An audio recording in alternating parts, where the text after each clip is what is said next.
Today's episode of Socially Democratic is presented to you by Dunn Street. Over the past 12 months, Dunn Street has partnered with organisations across Australia and the globe to train leaders, develop engagement strategies and empower people to organise for change. In 2020, Dunn Street will continue to work with folks that want to make a difference, inspire hope and give communities the chance to build from the ground up. To find out how you can partner with Dunn Street, hit us up at dunnstreet.com.au. Hello and welcome to another episode of Socially Democratic. My name is Stephen Donnelly and today's episode is the next instalment of the US Democratic primary season. We've got Sam Schneidman on the line, who has been in isolation for a couple of weeks now, or certainly a couple of days, and to talk a little bit about the most recent round of primaries, which was on St. Patrick's Day, the 17th of March. In Arizona, Illinois, and Florida. We'll also touch on the primaries that were held on the 10th of March, which was across a number of different states that Joe Biden won all of, bar North Dakota. We'll also talk a little bit about coronavirus, just because everyone else is, and you can't escape it right now. And it would be interesting to see how Sam and people in his community, he's living in Brooklyn, New York, which is one of the areas that are most impacted in the United States at the moment. Hear from him about that as well. So a lot of things to get through on this week's episode of Socially Democratic. Don't forget that the podcast is available on Apple Podcasts, Spotify, and Stitcher, or your favourite podcast app. And if you are on Apple Podcasts, don't forget to leave us a review and give us a rating. And for all the updates on Dunn Street, Socially Democratic podcast and Dunn Street stuff, follow us on Facebook, Twitter, Instagram, and LinkedIn. Let's just get to today's episode.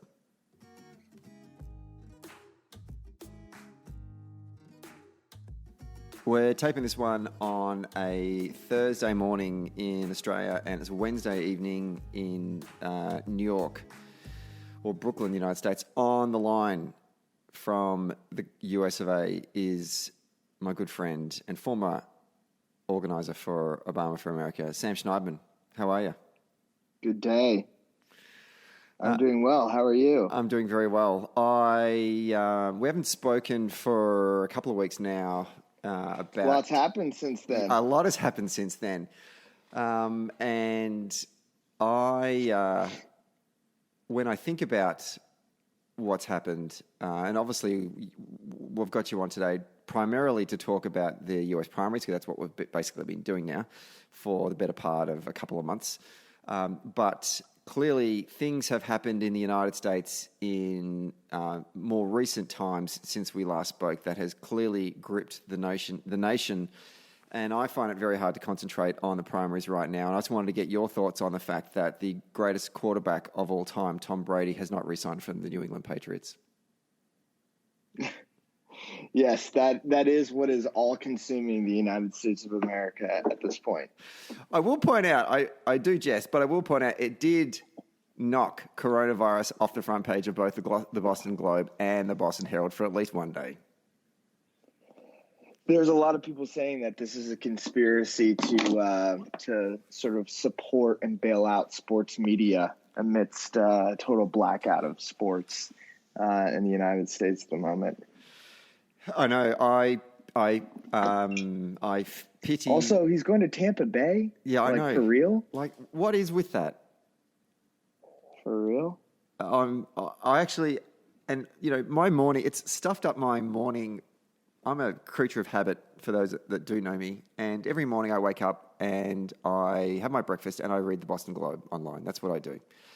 And I'd stopped reading the Boston Globe when the Red Sox traded Mookie Betts to the Dodgers. And which also, what? Yeah, I know.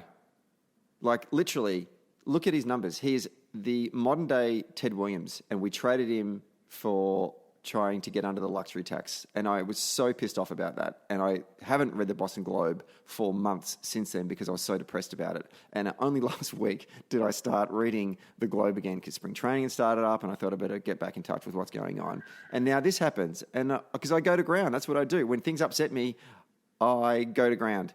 And I'm devastated. I can't even bring myself to just even start to read the analysis of why Tom Brady, who has been with New England for the better part of 20 years, has won 6 Super Bowls, is the greatest quarterback in the history of the sport, has decided to basically finish out his career in Tampa. Well, there's going to be some interviews coming in a few months where we figure all this out. Yeah, anyway. So I think it's actually worthwhile. We are going to talk about the primaries, the Democratic primaries, and unpack the results from Tuesday's primaries in Arizona, Illinois, and Florida. But before we do that, you are in New York. Coronavirus has really ramped up, and obviously the actual impacts of the virus have ramped up in the United States. And I'm just very keen to get a sense from you about what is actually happening on the ground.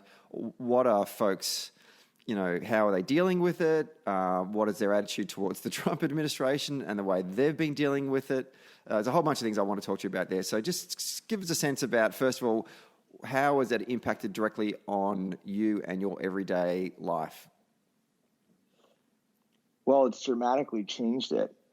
Life here in New York is surreal. The streets are totally empty for the most part.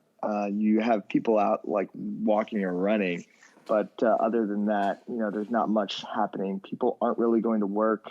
I have not really left my apartment since last Monday night. So we're on 7 days now of like this total lockdown. Trying to really minimize contact with the outside world. And, the city that never sleeps is definitely asleep. It's wild to think about. And I think that this will go down as one of the most unforeseen events of human history, much like in my lifetime, certainly like 9/11 or the global financial crisis in 2008. So it's definitely totally surreal and spooky here. And we're hearing confirmations of more and more cases, and the American healthcare system is really on the precipice of disaster by being totally overloaded. And so there's a lot of anxiety around that. If you rewind a month, 2 months ago, and look at interviews that President Trump had conducted, and when was probed about coronavirus, he was in complete denial. He was saying that there was only a couple of cases in the United States, that they're under control, that these numbers are going to decrease. It's not a problem. To basically in the last 3 or 4 days, he's now doing daily White House briefings. There's been clear directions to the public and to the states to go into isolation. There's now this huge big, was it 33? Well, I would just push back on that. There has not been clear direction. It's been very sort of uneven and haphazard. And a lot of the direction has been sort of like social pressure. And some states have really urged social isolation whereas others haven't. So in New York, there's been great efforts at social isolation here. And in California, the Bay Area has now mandatory shelter in place where you can't leave your residence unless you're doing an urgent task like buying food or getting medicine or going to a doctor or like going for a run or a walk, but you have to maintain 6 feet of distance. That's mandatory. And a misdemeanor if you get caught. That's in place until mid-April. Jesus. So New York City is trying to determine whether or not they're going to do the same thing here. There's a bit of criticism of the mayor, though, isn't there? De Blasio and also and the governor. He's telling everybody don't go out, but then went to the gym, which is like the worst thing you can do. So he's not doing well for modeling behavior. He's been slow to shut down our businesses and shut the schools. Are the schools still open in New York? The schools are finally shut as of a couple days ago on Monday. Yeah. It affects a lot of people, and a lot of people depend on schools for social services and for not just education, but child care, because, we don't have paid family leave in this country. They depend on it for nutrition. A lot of students get meals from school that they wouldn't be able to get at home. And so it's a big part of the safety net here. The schools are open for providing meals at this point. I think 2 a day, maybe. Right. So what's the? You're in a pretty progressive part of the country, or sort of centre-left part of the country. But what's been the mood on the ground in terms of the way that the Trump administration has handled this spread of COVID-19? Well, it's hard to say what the mood on the ground has been because I don't see anybody. So on the ground is sort of the internet that everybody else sees. But I think that there is a real sense of frustration with the administration. South Korea and the United States experienced their first cases of coronavirus on the same day. And South Korea flattened its curve and is on the other side through strong testing regimen and widespread social isolation. Whereas here, our curve is not yet flattened. We're going to see a lot more cases coming up, and we're trending more towards the pattern of Italy than South Korea. And the Trump administration has been very slow to provide the full resources of the federal government. And I think you're starting to see the real consequences of a lack of full staffing of the government. There's a host of positions that are critical that are unfilled, just like he never nominated anybody to fill them. And then there's a lot of political scrambling to try and give the appearance that this thing is under control and not as serious as it suggests, because I think Trump understands that this is a real albatross for him politically. So there's a lot of frustration on both sides of the aisle that, A, there's not enough testing, and testing is so critical to containing this virus. B, there's a ventilator shortage and a medical supply shortage, which is crazy in the United States, right? In a country where healthcare is 1/6 of our economy, like 1/6 of our GDP. We don't have enough medical supplies to keep our doctors and nurses and emergency technicians safe while they deal with these overcrowding hospitals. So, I think that there's a lot of frustration there, and it seems like everyone's just trying to ride this thing out. It's been really interesting to watch Fox News flip on this, because a week ago their editorial line was nothing to see here, nothing to fear. This is just it's beyond that. Is people using this to damage the president? But I think people understand now that this is so real for people on a personal level. It's starting to get to the point where this virus is going to affect someone you know and you love. And there's no guarantee that if the virus comes for that person or you, that everything's going to be okay. And I think people are really spooked by that. And I think the fact that everyone on like a human level, on a level that sort of like transcends politics, people sort of get that and are starting to treat this thing with a bit more respect. And to this extent that, Fox is the political machine that it is, they understand that there's they feel it on a human level, but they also understand the political liabilities and ramifications around this disease. But it felt like the only voice that was on that channel that a week ago that was actually saying, no, this is some serious shit, was Tucker Carlson. And evidently, I don't know whether this is true or not, but he went and visited the president and said, dude, you've got this all wrong. This is a serious problem. And then only then did we notice Trump start to change his tone on this, which is pretty scary when you think about it. You have to get a talkback TV host to go talk to you about your that's been the case for the last 4 years. His main advisors are Sean Hannity. The people who have the ears of the president are Sean Hannity. It used to be Alex Jones, the InfoWars guy. For the Australian listeners, if you don't know who he is, Google him. It's worth it. Actually, don't Google him. Go to YouTube and put in Alex Jones InfoWars. Yeah, you'll love it.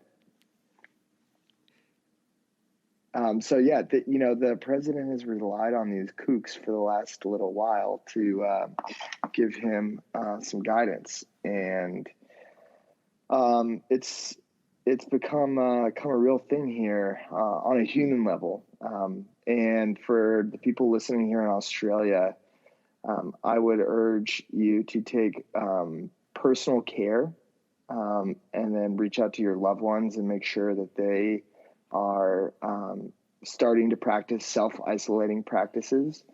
And then the other thing that I would do is urge you to get politically involved and reach out to your members of parliament at a state and federal level, because we're seeing that the effectiveness of the people who represent you at all levels of government really matters in staying on top of this thing, and making sure that this doesn't turn into a full-scale disaster.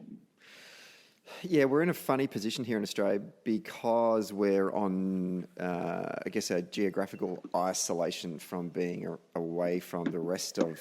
I think the tyranny of distance is ingrained in the Australian identity. Yeah, right? It really is. But we're on delay, and we have a crystal ball about what is to come, what is sort of coming down the pipeline for us, because we're seeing what happened in Europe, we've seen what happened in parts of Southeast Asia, and obviously now in the United States, and how different governments have responded to it.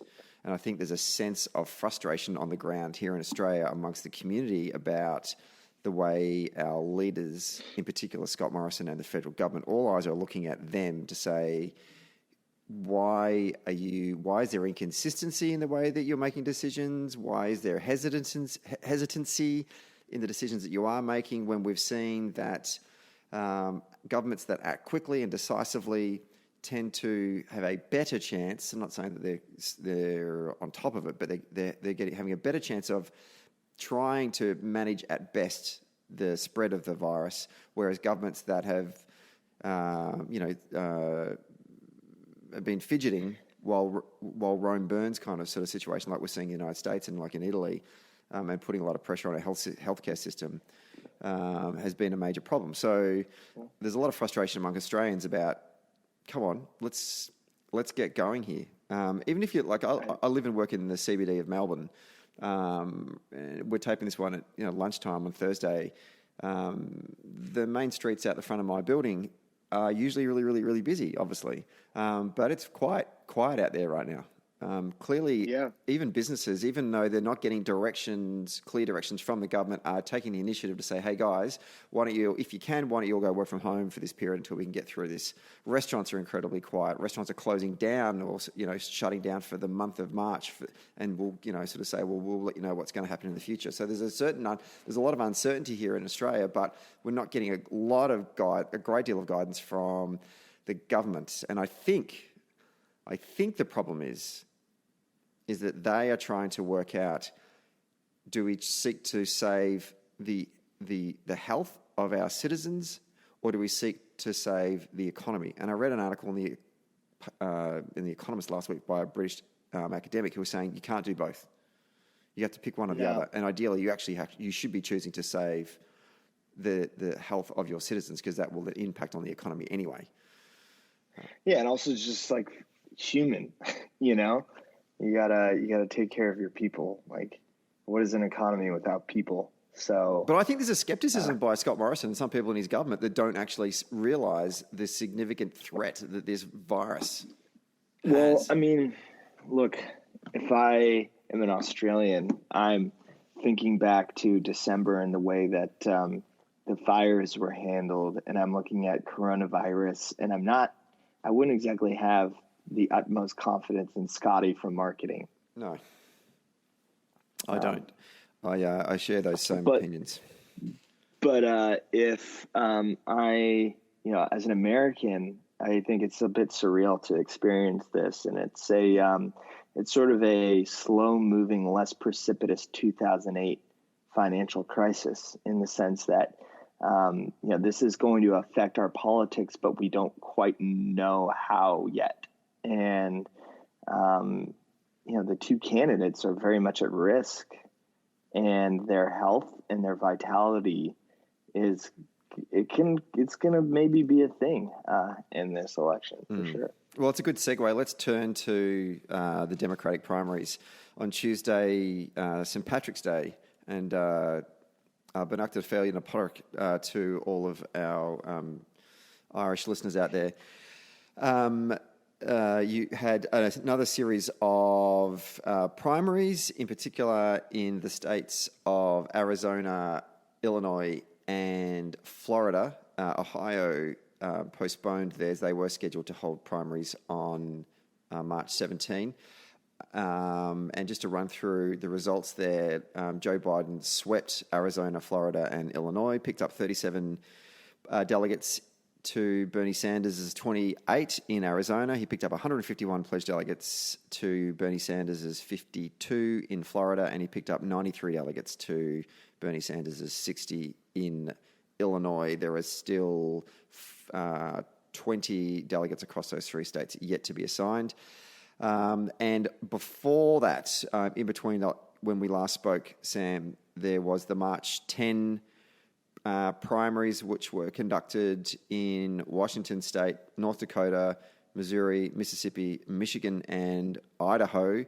Biden won in Idaho, Michigan, Mississippi, Missouri, and Washington, and Bernie Sanders won North Dakota. That was his only victory on March 10. So this has been an amazing turnaround for Joe Biden when you consider he came fourth in Iowa, fifth in New Hampshire, and was a poor second in Nevada, to now be leading the delegate count with 1,180 pledged delegates to Bernie Sanders' 885. 1,991 is the magic number to win or to clinch the nomination. He's now around about 800 pledged delegates away from doing that. There's huge results. What are your first takeaways from the results in Tuesday?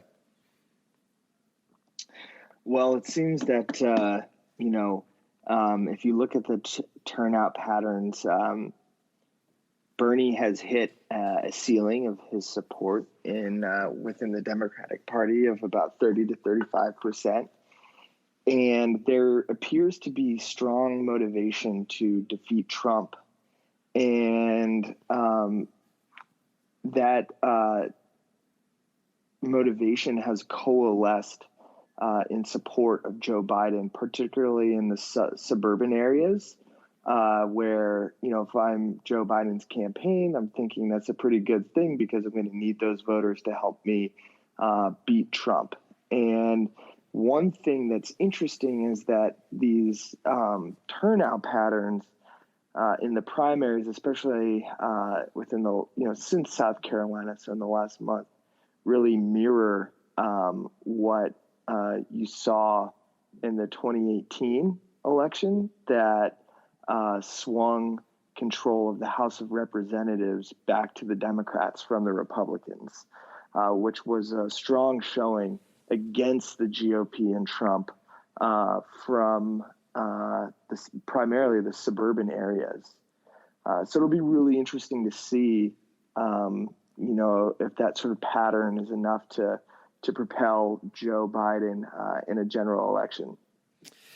The win for Biden in South Carolina, and then the suspension of Pete Buttigieg and Amy Klobuchar's two campaigns, and their swift endorsement of Biden. How important was that for Joe Biden heading into Super Tuesday and taking us all the way through to where we are right now? I think it was really important from a narrative or symbolic standpoint, in the sense that Bernie Sanders was running a campaign where he was going to tear it all down and build something new.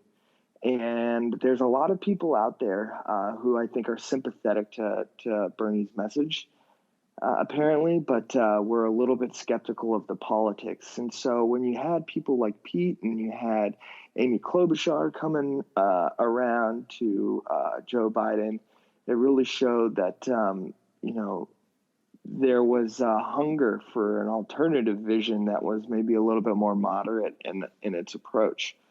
And I think that they definitely had an impact, especially early on, right after they were made, that, the resources of sort of the establishment and the Democratic Party were going to fall in line behind Joe Biden. So I think it really just feeds into the narrative that there is strong motivation to beat Trump.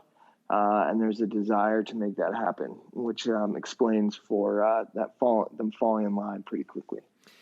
It's been written that sort of a lot of Democratic strategists had preached for more than a year that the consolidation of black voters behind a single candidate provides an almost overwhelming advantage when trying to accumulate delegates. And we've seen from exit polls in the majority of the races since Super Tuesday, or actually since South Carolina, that Biden has done extremely well with African American voters, whereas Sanders has really, really struggled to make inroads there.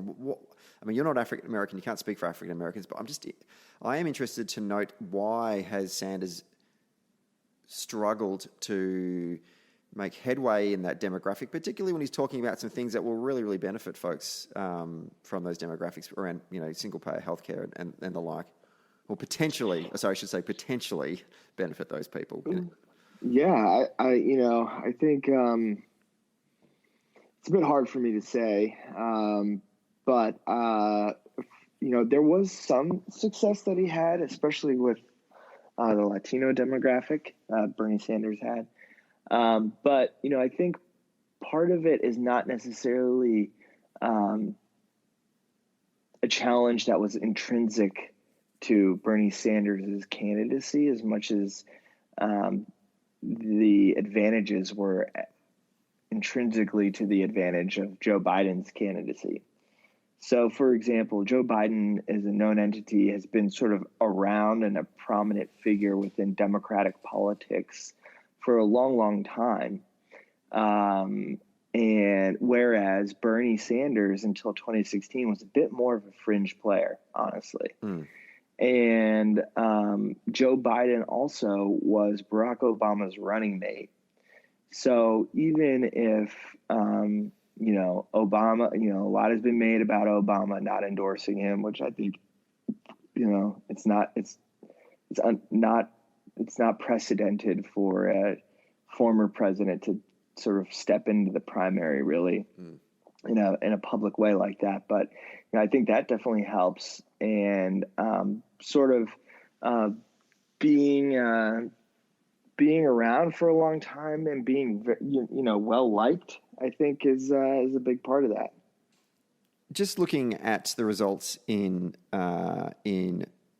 Michigan in particular, but also including some of the other sort of battleground states for the general.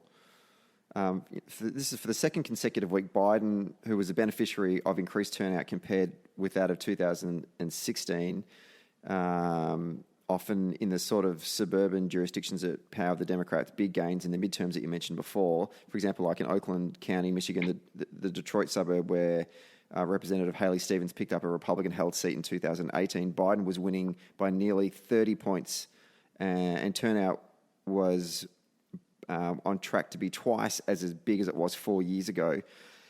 There's a bit of an argument starting to be pushed around that in 2016, people both in the primary race in Michigan and then in the general were actually not voting for Bernie Sanders or Donald Trump, but they were voting against Hillary Clinton because, if you then fast forward to 2018 and now 2020, these primaries, particularly amongst suburban white collar and suburban white voters of both blue and white collar, have come back to the Democratic Party in 2018 in the midterms and come back in terms of supporting a moderate candidate in Joe Biden.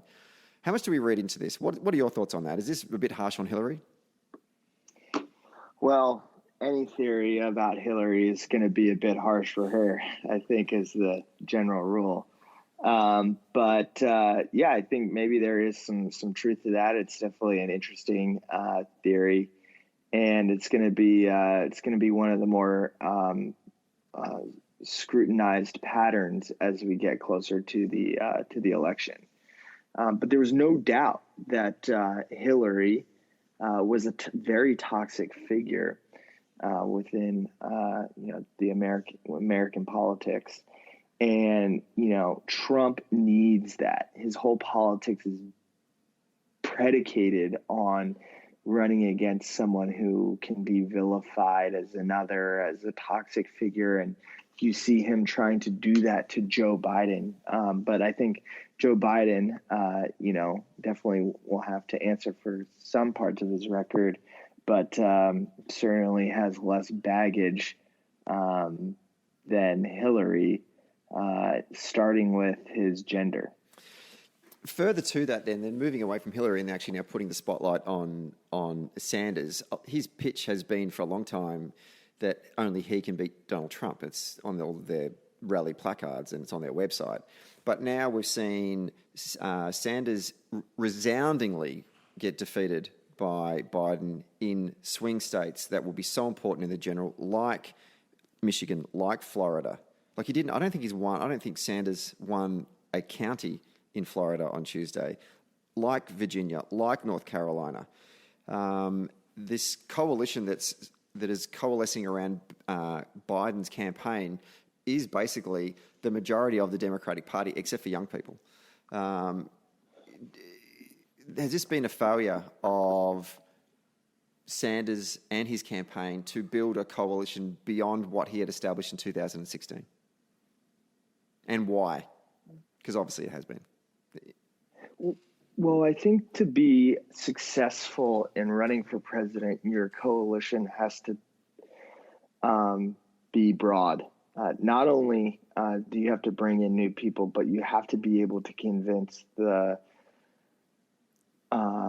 voters who are very active within politics or who are really, paying attention to these things. You have to sort of build a base of support that sort of can bring both those sort of camps into your campaign. And what I think you see from Bernie Sanders is that two things stand out to me as sort of the takeaways from his candidacy. Number one is his policies and his ideas are very popular, I think broadly speaking. However, his politics aren't quite as popular. And I think the messenger, especially within like a digital first media environment that we're in, the messenger sort of really matters. And so do you think he's a bad carrier of that narrative? Is that what you're saying? No, I'm not saying a bad carrier. I just think that maybe people are looking for something a little bit different stylistically. Could be. There was an article in the New York Times today where Alexander Ocasio-Cortez had said that progressives need to get better at persuading moderates.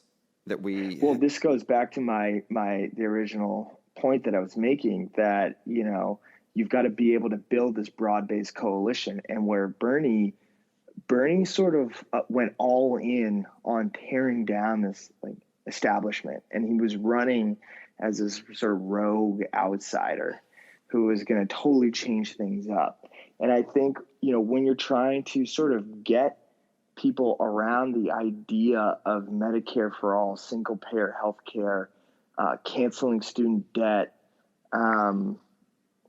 letting murderers vote from prison, when you're trying to get people's minds around these ideas that are traditionally not broadly supported, to hear that, you're going to tear down the system and rebuild it again, I think sort of doesn't build that broad-based coalition that you need to get over the top and win a nomination, which is why that I think you saw his support sort of tap out around 30 to 35% here in the primary. He, at this stage, has not yet made an announcement as to what his intentions are going forward. We're supposed to have a primary in Puerto Rico on March 20, and then on April 4, there's meant to be the Alaska, Hawaii, and Wyoming votes. Wyoming's a caucus, in which in 2016 Sanders won all three of those against Clinton. And then Wisconsin on Tuesday, the 7th of April, another one that Sanders had won. He's now further behind than he was against Clinton 4 years ago. He's further behind than what Hillary was to Obama in 2008. But he hasn't really given any indication as to what he's going to do with his campaign. And if you try and read as much as you can in the papers, some of his surrogates are saying that he's got nothing to lose. He should keep going on. It's good to have a contest. Other people, obviously, who are more in the sort of the establishment or the moderate side of the party, saying this is suicide. There's a global pandemic going on right now. That is what our focus is on. We should not be having these primaries where it actually is a bad thing to do to bring people together in confined spaces and ask them to actually cast their ballots. What are your thoughts on this? He sent out an email today or yesterday to his supporters, but didn't ask for money. That's the first time he's done that in a long, long time.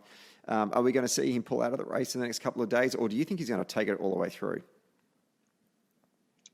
It's going to be really interesting to see what happens because Bernie is a shrewd politician.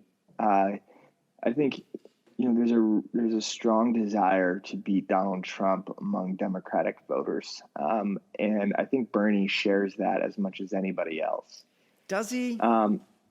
Yeah, I think he really does, because he knows his agenda has no chance with Donald Trump in there. He's got a funny way of showing it. Yeah, he's an unorthodox guy, that's for sure.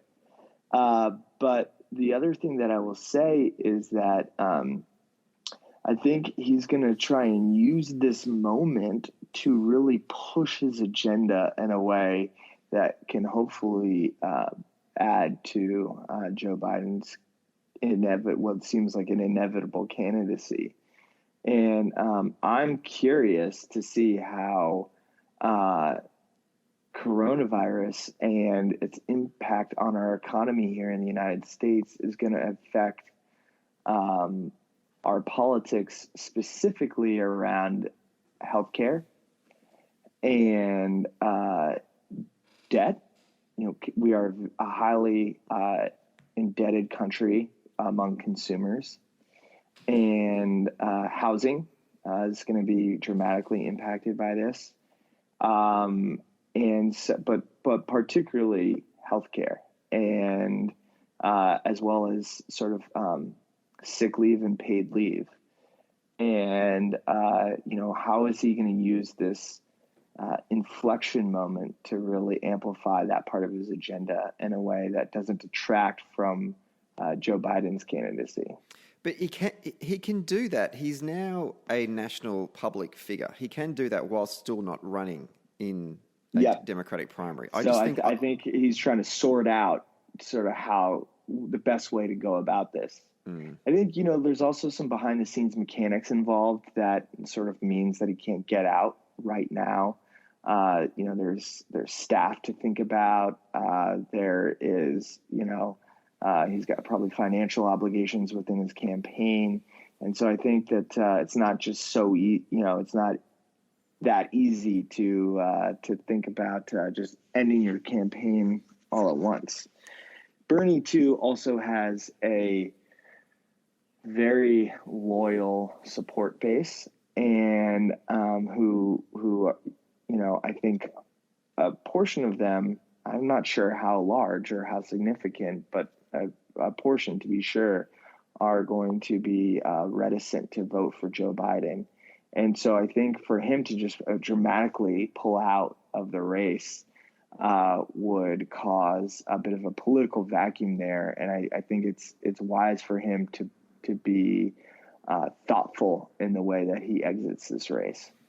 What does Joe Biden and Bernie Sanders need to do to avoid what happened in 2016, where there still was a lot of division within the party heading into the presidential against Donald Trump? What do they need to do publicly to make sure that they can heal these wounds from this primary contest going forward?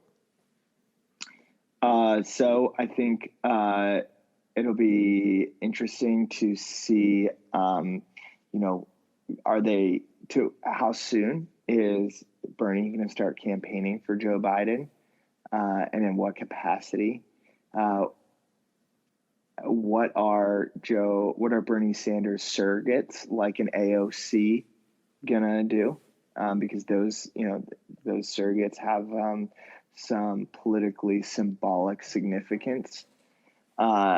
So I think I'd be looking at those two things. How soon is Bernie going to start campaigning for Joe Biden, and what does his prominent surrogates do in support of Joe Biden?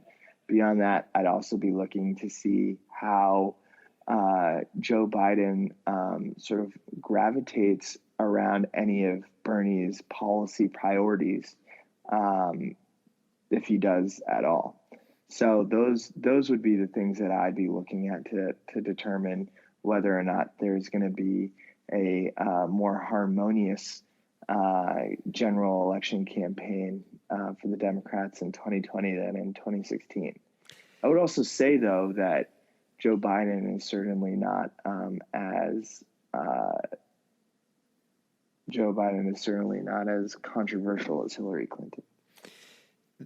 One thing that Bernie Sanders' campaign has that Joe Biden doesn't really have is a strong organising capacity. I just wonder if Biden in these days and weeks can start to sort of send out signals, not even through the media, but actually on the ground itself, saying to young organisers that have been employed for the Bernie campaign that if you want a job going to the general, then there's a space, there's a place for you in our party and in our organisational side of the campaign.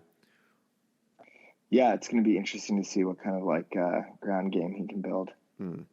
He said during the debate on the debate that was held in a studio because of coronavirus. It was scheduled to be in Arizona on Sunday night US time, leading into Tuesday's primaries. He said, when I said he, Joe Biden confirmed that his VP nomination would be a woman, and then the question was then put to Bernie Sanders, and he said most likely it would be.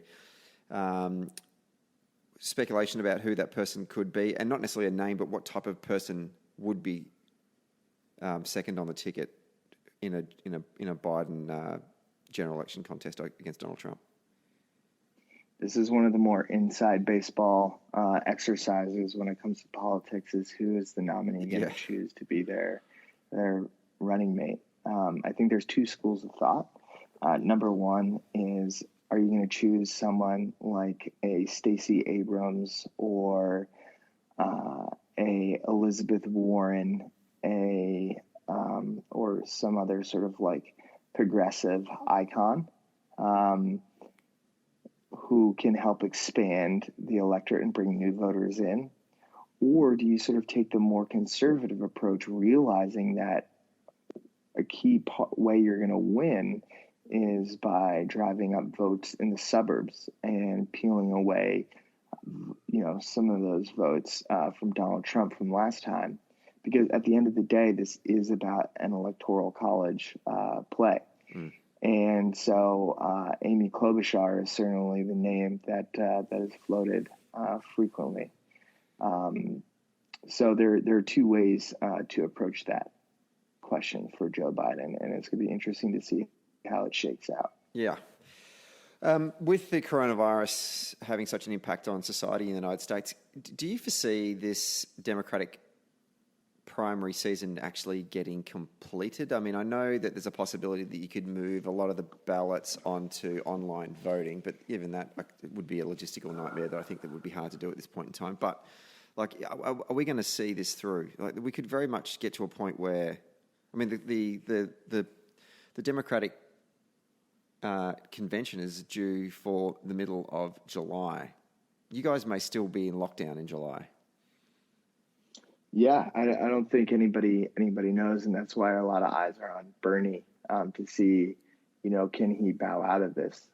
That being said, primaries are still significant for choosing the candidates running for other levels of office, going from Senate and governor all the way down to mayor of towns across the country.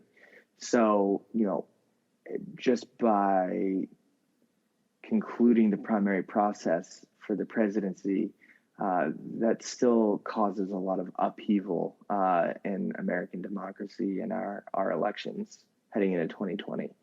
And that has significant ramifications for a couple of reasons. Number one, it will affect the potential partisan makeup of Congress in the House and the Senate.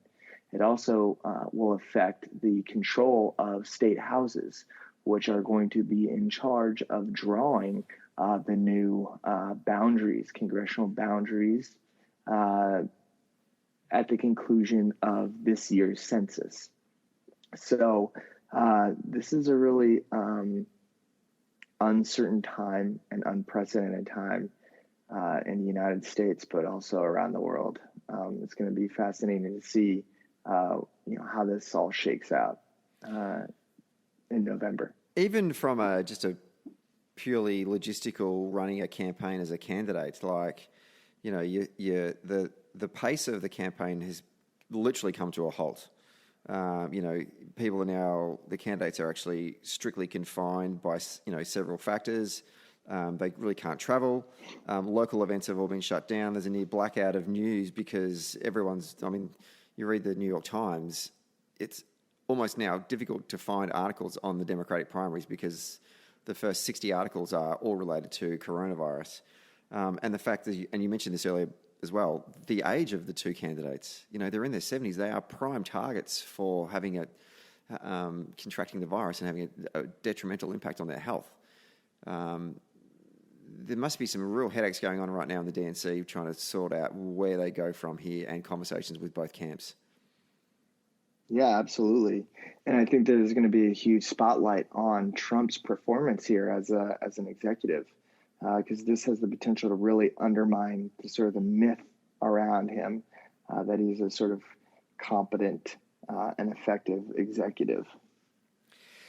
Here's my last question, which is a great segue that you've just proposed there. I've been having not a debate, but a rigorous conversation with friends around the world who are all watching what's going on in the United States right now and watching how Donald Trump is conducting himself as a leader of a nation and how he is like a chameleon and he is like water. He just moves with it. Every time there are crises, and there's been a lot of them, or every time that his leadership or his administration has been exposed for corruption and negligence and just absolute buffoonery, he seems to overcome it. And when I say he seems to overcome it, how can we measure that? We can't. Okay, we can look at polls, and the polls have been largely the same for a period of time, but they've bounced around a bit. But generally speaking, his base is very much locked in behind him, so that's the only way we can measure it. The other big measure, of course, was the 2018 midterms, and the Democrats won back the House. So there is a suggestion. There's also evidence out there to say that things aren't going great for Trump. But, and we'll find out in November, but some people... Articles have been written. There was a very good piece written in The Atlantic last week. There was a couple of good pieces written in the New York Times saying coronavirus will be the end of the Trump administration. And I keep on saying to my friends, we've read this before. We read this about the Mueller report. We read this about the impeachment trial. The guy's still there. And the thesis of the articles were, you can't vilify a virus. You can vilify, the the Democrats. You can vilify the mainstream media. You can find people to say this is the enemy, but you can't vilify a virus. But if you look at the language of Trump, he's calling it the China coronavirus. He's finding people to pin this on. Is he going to slip through this as well? What's your take on that right now? And the thing. And I preface that question by saying things are changing every day. So I know that your answer probably will be outdated by the time I publish this later on today. But what are your thoughts on this at this point in time? Well, I think it's certainly definitely riskier for Trump politically than any other crisis he's faced so far. Number one, for the simple reason that it is frankly more tangible to voters than the Mueller report or this sort of almost stranger than fiction Russian interference and agent of a foreign state conspiracy that's been hovering around him for the last few years. So it has a more immediate, tangible impact in people's lives. It's affecting their loved ones, and it's tying in to other issues that really affect the campaign, like the economy, which is also how he's predicated his candidacy. I've delivered you a strong economy, therefore you should reelect me. If people start losing their jobs, they have a hard time affording health care and dealing with insurance companies. You're going to see a lot of people start to really question his approach, especially if people start dying due to a lack of wide enough medical care, which is, we're facing a really serious risk of ventilator shortages here in the United States. So I think that, if he's probably really scared about that. But you brought up the whole idea of a chameleon and the fact that he's been able to sort of survive all these scandals and risks in the past. And I guess I would just say, chameleons have this adaptive ability to sort of change to their environment, but they sort of always do it the same way every time by changing the color of their skin. And Trump's playbook is the same every time. He looks for that boogeyman. He really goes after something he can pin as another to consolidate support around him that is based on strong emotion and is predicated on fear. And that's why you see him really zoning in on this idea of the China virus and trying to go after it that way. Interestingly, before 2 days ago, Trump had tweeted about the coronavirus 41 times. As of 2 days ago, he hasn't referred to it as coronavirus since. It's always been the China virus. So Trump may be a chameleon, but we know the playbook. And the question is his playbook gonna get him through this? And will folks read into it? It's going to be fascinating to watch. Yeah, it will be. Well, Sam, we appreciate you taking time out of your busy schedule of being stuck in your apartment in Brooklyn to talk to us today. And we hope you and your family and your friends over in the US stay safe in what is an incredibly difficult time. I wish the best for everyone here in Australia. Well, not here, but in Australia. And I don't know when we're going to have another primary vote, so therefore I don't know when we're going to have another podcast. But eventually, hopefully, democracy will return to the Democratic primary season and we can have another chat. But until then, be well, and we'll talk to you soon. Thank you very much.